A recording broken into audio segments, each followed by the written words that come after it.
আব্বা, আব্বা তুমি এনে কেন? আব্বা, তোরা কি দুইটা মানুষ?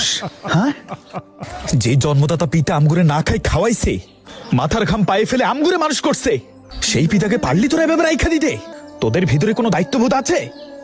ও বাপের আমি খাতে দিতে পারবো না। আমিও আব্বার দায়িত্ব নিতে পারছি না। আব্বা দাদার তালে বাঁশবাগানে ফেলিয়া তো আসু। ঠিকই কইছিস। দেখো ভাই, আব্বা শুধু তোমাদের একা, আব্বা আমারও টাকাতে একটা প্রজেক্ট নিয়ে 2 লক্ষ টাকা ধরা খাইছি। আমি বর্তমানে খুব লসে আছি, ও আমি পারবো না বাবার দায়িত্ব নিতে। ও বাবা, তুই আমার দায়িত্ব নিবি নে বাবা। দাদার আশ্রমে তো আসু। আচ্ছা ঠিক আছে, দেখছি আমি। যা যা তাড়াতাড়ি যা। তোদের জানা মতো কোনো বৃদ্ধাশ্রম আছে?